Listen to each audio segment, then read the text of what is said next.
Sebutlah hijrah pekerjaan. Gak mau lagi riba, gak mau lagi yang kayak gitu-gituan, gak mau lagi yang syubhat, gak mau lagi yang haram, secuil apapun kecuali darurat. Cuman itu alasan yang membolehkan. Dan ini belum jadi darurat, akhirnya kita tinggalkan. Apakah kita akan langsung dapat usaha dan langsung kemudian survive, kaya, punya profesi yang luar biasa? Kayaknya SOP-nya gak kayak gitu deh. Awalnya justru kita langsung diuji dengan lapar dulu, pendapatan gak sebesar yang dulu. Jadi berhemat, gak bisa entertain, gak bisa jalan-jalan. Dari keluarga juga mulai ada sedikit guncangan.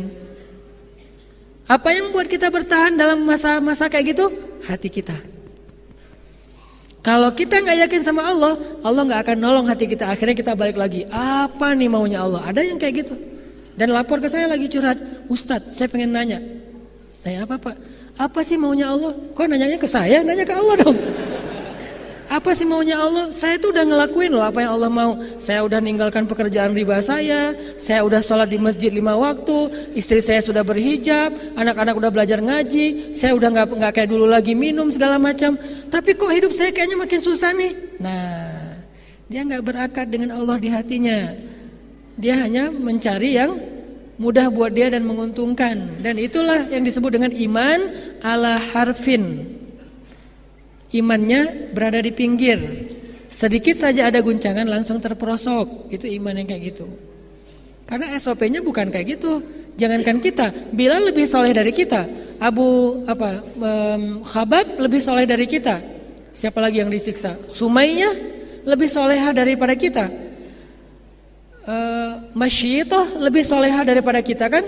Ashabul Ukhdud yang dibakar hidup-hidup di dalam sebuah parit lebih soleh daripada kita. Kenapa mereka diberlakukan SOP yang sama? Apakah Allah nggak tahu isi hati mereka? Tapi emang kayak gitu sunnatullah teman-teman. Perjalanannya emang kayak gitu dulu. Ketika kita hijrah, Allah uji dulu ke bawah.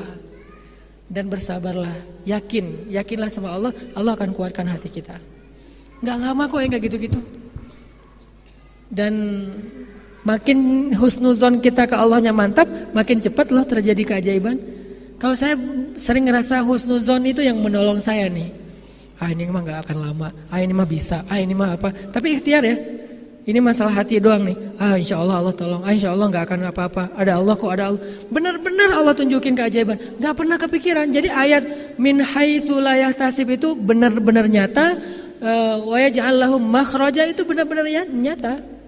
Pasti teman-teman pernah ngalamin itu. Makanya kalau udah pernah ngalamin, alam yajidka yatiman fa'awa. Ingat itu, terus bikin itu jadi tajdid iman, pembaharuan iman. Sehingga kita berani mengambil resiko fisabilillah, berani gambling dengan melibatkan Allah, berani. Selama itu fisabilillah, gamblingnya itu di jalan Allah. Gambling jalan Allah gimana? Ninggalin yang haram menuju ke yang halal walaupun sedikit beresiko. Itu namanya gambling fisabilillah. Kan mengambil resiko kan, kayak bertaruh gitu. Kalau bertaruhnya pakai nama Allah, tenang weh, la tahzan. Allah nggak akan ngecewain kita kalau kita pakai nama Allah.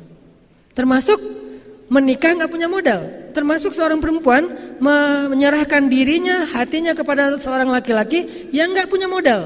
Gambling banget kan, ngambil resiko banget. Tapi dia tahu laki-laki ini orang yang beriman. Dan bertanggung jawab, beriman dia ke Allah, bertanggung jawab kepada manusia. Artinya dia mau berikhtiar, mau bekerja. Maka tenang.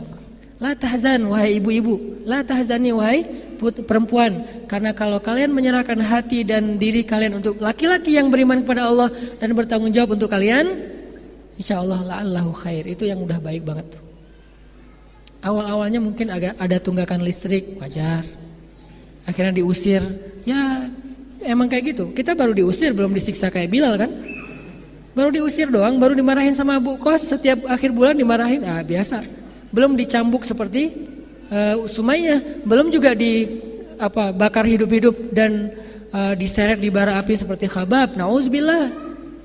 Jadi teman-teman, bersabarlah dengan sedikit ujian. وَلَنَبْلُوَنَّكُمْ بِشَيْءٍ مِّنَ الْخَوْفِ وَالْجُوعِ ونقص من الأموال والأنفس والثمرات. Pasti kami uji, kata Allah, dengan sedikit rasa takut, dengan sedikit rasa lapar, dengan sedikit kekurangan, dengan sedikit kegalauan. Wabasyiris sabirin. Tapi sampaikan berita gembira kepada orang yang sabar. Jadi tidak ada balasan dari kesabaran kecuali berita gembira. Nggak ada balasan dari kesabaran kecuali keajaiban. Nggak ada balasan dan kesudahan dari kesabaran kecuali kemenangan. Dan nggak ada yang lain. Tidak ada kesabaran menjadi penyesalan, kesabaran menjadi kerugian, kesabaran kecelakaan. Itu bukan pasangannya. Nggak kayak gitu sunatullahnya, itu disilang. Sunnatullahnya pohon sabar hanya berbuah keberuntungan, kebahagiaan, keajaiban, pertolongan, apalagi kebaikan-kebaikan. Itulah buah dari pohon sabar. Jadi pohon apa yang kita tanam, maka buah itulah yang akan kita petik.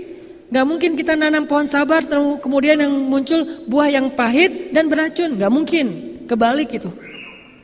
Itu yang kita bangun di hati kita. Wabasyiris sabirin. Terus nanti ditambah lagi dengan ayat-ayat yang lain. Wa may yattaqillaha yaj'al lahu makhraja dan seterusnya. Ala inna nasrallahi qarib. Tenang, bentar lagi kata Allah. Terusin sabarnya. Isbiru wasabiru warabitu. Bersabarlah, kuatkan kesabaran. Ikat pinggang kalian. Jangan sampai kalian berputus asa. Akad di sini. Baru nanti Allah tunjukin. Makin besar kesabaran kita, makin besar keajaiban dalam hidup kita.